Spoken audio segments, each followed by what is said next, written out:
3,276,948। जब ये रिकॉर्डिंग बनाई गई थी तब तक इतने साल तक इलॉन मस्क, जो स्पेस एक्स और टेस्ला के फाउंडर हैं, फ्यूचर में जी सकते थे अगर वो हर साल एवरेज अमेरिकन सैलरी 56,516 खर्च करें।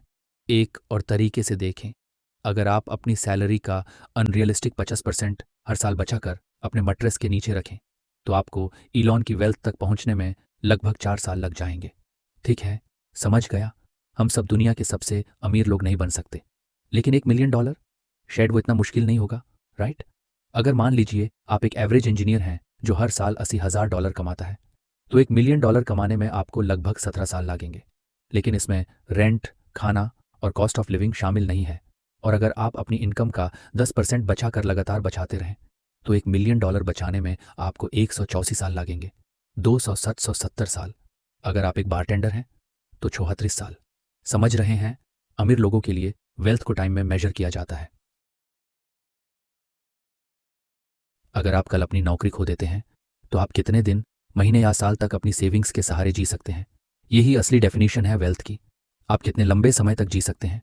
ये किताब आपको फाइनेंशियल इंटेलिजेंस देगी जो आपको बचपन में नहीं सिखाई गई थी।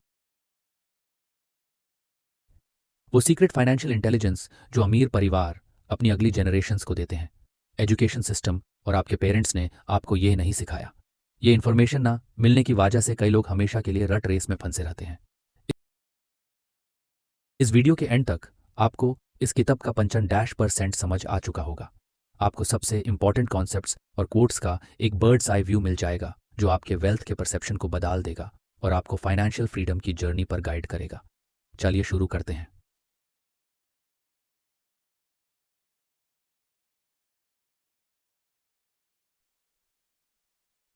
Rich dad poor dad. दो पिटों की कहानी। एक के पास डिग्रीज और डिप्लोमा से भरी हुई दीवार है, दूसरा एक हाई स्कूल ड्रॉप आउट है। एक अपनी मौत के बाद कुछ नहीं छोड़कर जाएगा, बस कर्जा। दूसरा हवाई का सबसे अमीर इंसान बनकर मरेगा और अपनी पूरी संपत्ति अपनी आने वाली जनरेशन्स को छोड़कर जाएगा। रिच डैड दो लड़कों को गाइड करता है कि कैसे अपनी सोच और लिमिटेड समय का बेस्ट यूज करके इन्वेस्टमेंट्स और बिजनेस के थ्रू वेल्थ बनाई जा सके।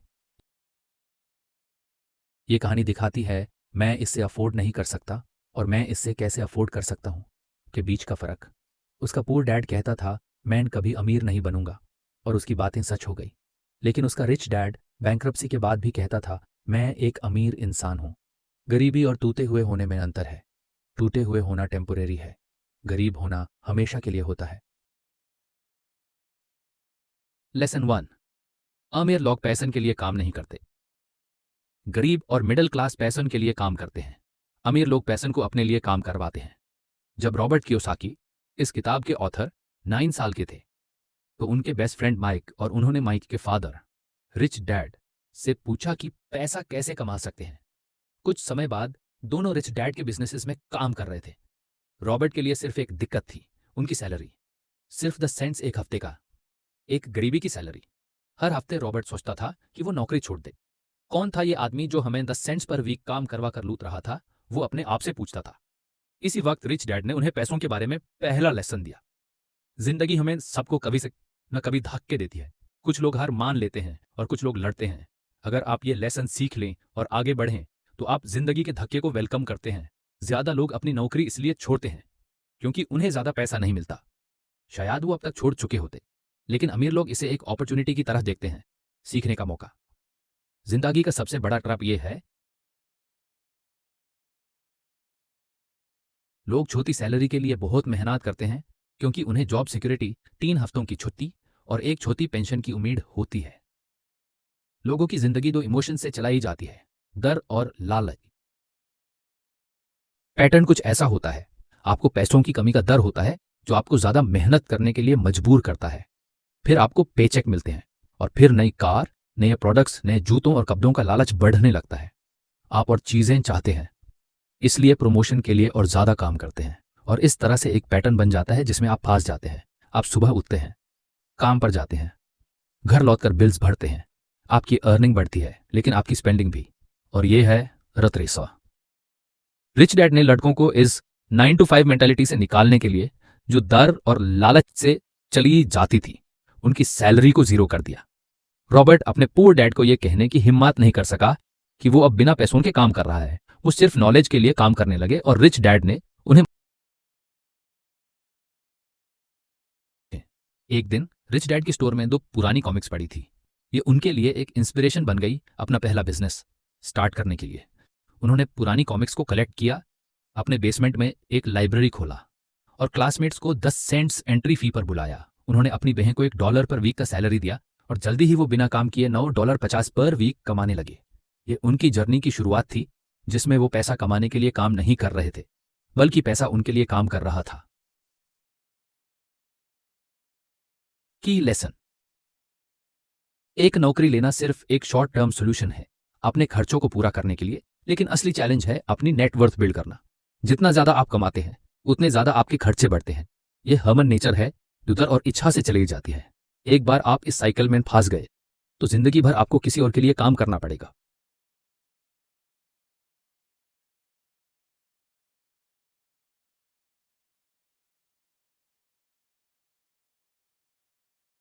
लेसन 2, क्यों फाइनेंशियल लिटरेसी सीखना जरूरी है। यह बात जरूरी नहीं कि आप कितना पैसा कमाते हो, बल्कि यह जरूरी है कि आप कितना पैसा बचा कर रखते हो। अगर आप ये सोच रहे हो कि स्कूल आपको अमीर बना देगा तो आप गलत जगह देख रहे हो। एजुकेशन सिस्टम का प्राइमरी ऑब्जेक्टिव आपको एक अच्छा एम्प्लॉय बनाना है, लेकिन यह आपको एक अच्छा एम्प्लॉयर बनाने में फेल होता है। पर्सनल फाइनेंसेस को मैनेज करना और वेल्थ बिल्ड करना आपको करंट एजुकेशन सिस्टम नहीं सिखाता। ये नॉलेज को यूज करके सिर्फ आप खुद ही अपने लिए एसेट्स अक्वायर कर सकते हो जो आपको इनकम जनरेट करने में मदद करते हैं। फाइनेंशियल लिटरेसी का पहला पिलर और रट रेस से निकालने का तरीका यह समझना है कि एक एसेट और लायबिलिटी में क्या फ़र्क है। चलो जल्दी से एक इनकम स्टेटमेंट देखते हैं। आपकी इनकम स्टेटमेंट वो होती है जिसमें आपके पॉकेट में पैसा आता है। एक्सपेंसेस वो होते हैं जिसमें आपके पॉकेट से पैसा निकालता है, जैसे रेंट, खाना, बिजली और कपड़ों का खर्चा। एक एसेट वो चीज़ होती है जो अपने मालिक के लिए इनकम जनरेट करने में मदद करती है। दूसरी तरफ एक लायबिलिटी आपके लिए खर्चे जनरेट करती है। रिच लोग एसेट्स अक्वायर करते हैं, गरीब और मिडिल क्लास लोग लायबिलिटीज़ को एसेट्स समझकर खरीद लेते हैं। Cash flow patterns. Cash flow ये बताता है कि कोई इंसान पैसा कैसे हैंडल करता है। ये एक गरीब इंसान का कैश फ्लो है। उसके पास एक नौकरी होती है, वो सैलरी पाता है और अपनी पूरी सैलरी खर्चे पर लगा देता है और वो पेचेक टू पेचेक जीता है। ये एक मिडिल क्लास इंसान का कैश फ्लो है। उसके पास भी नौकरी होती है, वो सैलरी कमाता है, लेकिन उसका ज़्यादा पैसा लायबिलिटीज़ और एक्सपेंसेस में लगा होता है, जैसे home loan, car loan, credit card debt, mortgage repayment और टैक्सेस। वो सोचता है कि उसका घर एक एसेट है, लेकिन एक दिन वो देखता है कि उसके लायबिलिटीज़ कॉलम में मॉर्गेज डेट और क्रेडिट कार्ड डेट भरा पड़ा है। अब ये एक रिच इंसान का कैश फ्लो है। अमीर लोग हमेशा अपने एसेट कॉलम को बढ़ाने के तरीके सोचते रहते हैं। उनकी में इनकम का सोर्स एसेट से आता है जो उन्होंने टाइम के साथ अक्वायर किए होते हैं।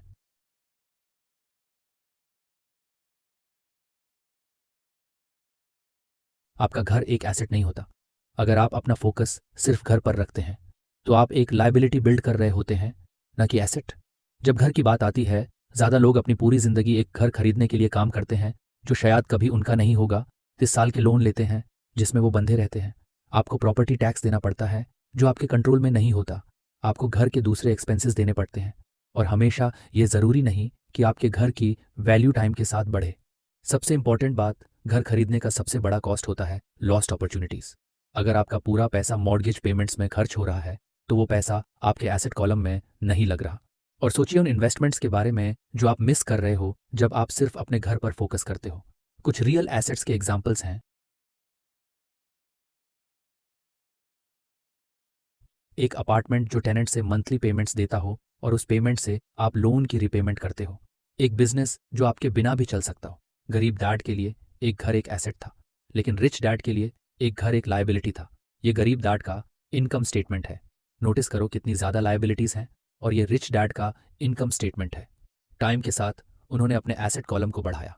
ज़्यादा लोग इस ट्रैप में गिरते हैं क्योंकि वो फाइनेंशियली इलिटरेट होते हैं। उन्हें बैलेंस शीट और इनकम स्टेटमेंट के फ़र्क और रिलेशनशिप का पता नहीं होता। Why people struggle. अगर आप वही करोगे जो सब लोग करते हैं तो ये आपकी ज़िंदगी बन जाएगी। आप 3 लोगों के लिए काम करते हो, आप कंपनी के लिए काम करते हो ताकि सैलरी मिले। आप ओनर और शेयर होल्डर्स को अमीर बना रहे हो। अगर आपके पास डेट है तो आप बैंक के लिए काम कर रहे हो। आपका मॉर्गेज और क्रेडिट कार्ड्स बैंक को इंटरेस्ट पेमेंट्स के थ्रू अमीर बनाते हैं। और आखिरी में आप सरकार के लिए काम करते हो। सरकार आपके पैसे का एक हिस्सा आपके देखने से पहले ही ले लेती है। और जितना ज़्यादा आप काम करते हो उतना ज़्यादा आप टैक्सेस देते हो। अगर आप एक रेगुलर इंसान हो तो एक कैलेंडर ईयर में जनवरी 1 से मार्च 16 तक का हर डॉलर सीधा सरकार के पास चला जाता है। हर साल के 2.5 महीने आप सिर्फ सरकार को देते हो। 40 साल तक यही चलता है और लगभग 6 साल आप सिर्फ टैक्समन के लिए काम करते हो। रिच लोग ये समझते हैं लेकिन आम लोग नहीं। रट रेस से बाहर निकालने के तरीके, एसेट्स और लायबिलिटीज़ का फ़र्क अच्छी तरह समझो। अपने पूरे एफर्ट्स को कैश फ्लो जनरेट करने वाले एसेट्स एक्वायर करने पर लगाओ। अपने खर्चे और डेट्स को मिनिमम रखो। और फाइनली अगले लेसन की तरफ बढ़ते हैं, अपना खुद का बिजनेस संभालो।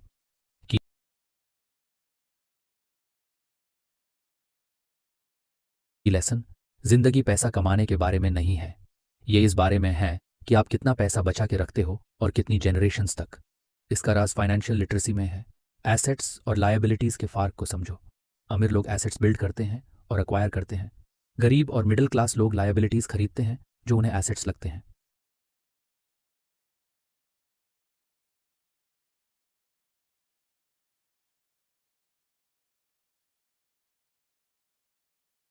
लेसन 3, अपना खुद का बिजनेस संभालो। अमीर लोग अपने एसेट कॉलम पर ध्यान देते हैं जबकि बाकी सब लोग अपनी इनकम स्टेटमेंट पर फोकस करते हैं। रॉबर्ट क्यूसाकी की पहली प्रोफेशनल जॉब कुछ खास में वो जेरोक्स के लिए एक फोटोकॉपियर सेल्समैन थे। अपनी सैलरी को यूज करके उन्होंने अपार्टमेंट्स में इन्वेस्ट किया। सिर्फ 3 साल के बाद उनके इन्वेस्टमेंट से जो रेवेन्यू आ रहा था वो उनकी सैलरी से ज़्यादा हो गया। अब उन्होंने जेरोक्स छोड़ने का फैसला किया और अपने बिजनेस पर फुल टाइम फोकस करने लगे। तो ऐसे कौन से रियल एसेट्स हैं जिन पर आप अपना ध्यान देना शुरू कर सकते हो? ए, ऐसे बिजनेसेस जो आपकी प्रेजेंस के बिना भी चल सके। 2, स्टॉक्स। 3, बॉन्ड्स। 4, इनकम जनरेट करने वाली रियल एस्टेट। 5, नोट्स या आईओयूज। 6, रॉयल्टीज जो इंटेलेक्चुअल प्रॉपर्टीज से आती है जैसे म्यूजिक, स्क्रिप्ट्स या पैटेंट्स। 7, और कोई भी चीज जो इनकम जनरेट करे या वैल्यू में बढ़े। Crypto currencies, websites, YouTube channels वगैरह भी इनमें इंक्लूड हो सकते हैं। जब $1 आपके एसेट कॉलम में आ जाए तो कभी उससे बाहर में आने दो। अपने एसेट कॉलम को हमेशा ग्रो करो। रॉबर्ट हर डॉलर को जो वो अपने एसेट कॉलम में डालते हैं एक एम्प्लॉय की तरह देखते हैं। मेरे एसेट कॉलम का हर डॉलर एक अच्छा एम्प्लॉय था जो और ज्यादा एम्प्लॉयज बना रहा था ताकि बॉस के लिए एक नई पोस्टें खरीद सके। और पैसा की सबसे अच्छी बात यह है कि वो 24 घंटे आपके लिए काम कर सकता है और जनरेशन्स तक काम कर सकता है। की लेसन, अपने प्रोफेशन और बिजनेस को कभी कंफ्यूज मत करो। मिडिल क्लास लोग अपने प्रोफेशन पर फोकस करते हैं और इस वजह से वो अपनी पूरी जिंदगी किसी और का बिजनेस बनाने में गुजार देते हैं। अमीर लोग दूसरी तरफ अपने खुद के बिजनेसेस बनाने पर फोकस करते हैं। आपका प्रोफेशन सिर्फ आपकी पर्सनल इनकम स्टेटमेंट के इनकम सेक्शन पर ध्यान देता है। आपका बिजनेस सिर्फ आपके बैलेंस शीट के एसेट कॉलम के अराउंड घूमता है। हेलो दोस्तों, आप वीडियो के एंड तक पहुंचे। जब आप इस वीडियो को बंद करने वाले हैं तो आपका बहुत बहुत शुक्रिया इसे देखने के लिए। ये एक 2 पार्ट सीरीज का पहला हिस्सा है।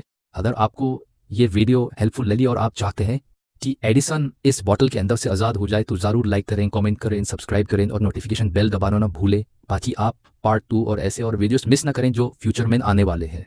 और क्योंकि आप एडिसन की मदद करना चाहते हैं जो इस बॉटल में फंस गया है जब तक आप ऐसा नहीं करते, तो ये बिल्कुल आप पर है। लेकिन मैं कह रहा हूँ कि अगर आप ये वीडियो बाद में